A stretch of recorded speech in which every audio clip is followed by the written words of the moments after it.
Hi, thanks for joining us for Devotionables, brief devotions for busy people. I'm so thankful you're with us today. Today I want to talk to you about spiritual influencers. And maybe if you've listened to many of these, you've heard me mention a few people along the way who've been spiritual mentors, influencers in my life, and I give great thanks and praise to God on their behalf for how God has used them in my life spiritually.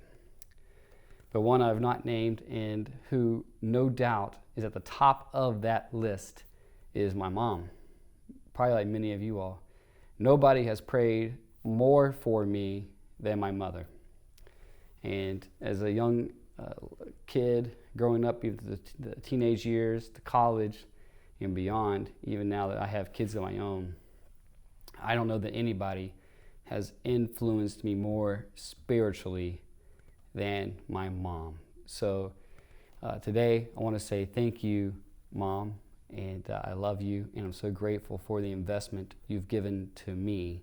And this is a biblical thing. And so we go to 2 Timothy today, 2 Timothy chapter 1, verse 5. I am reminded of your sincere faith, a faith that dwelt first in your grandmother Lois and your mother Eunice, and now I'm sure dwells in you as well. And so we see Timothy's spiritual lineage, that there were people in his life who loved him, who poured into him faithfully, spiritually, that toiled the soil of his heart, so that when the gospel, Jesus talked about the sower. We have to sow the seed. That seed is the gospel of Jesus. So when that seed would come to Timothy, his heart was prepared. And no doubt others watered it. They watered it. They watered it through faithful teaching, living faithfully before him as an example, and through prayer.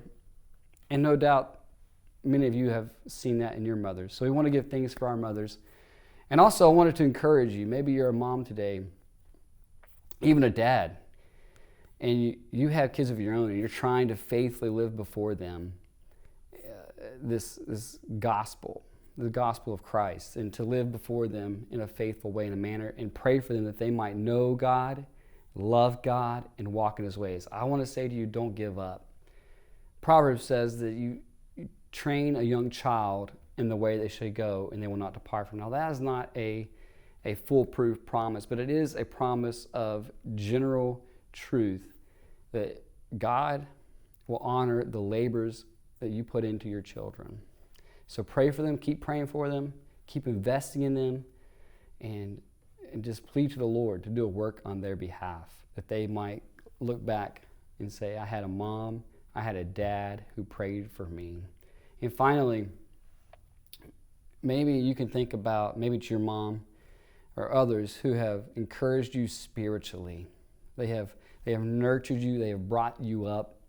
And so encourage them today. Their faith might be needing encouragement. They encouraged you while you were young in the faith, and maybe if you could reach out, it might strengthen their faith today as well. So that's the devotional for the day, brief devotion, and this is dedicated to my mom. Happy birthday, Mom. Love you. We'll see you soon. Thank you all.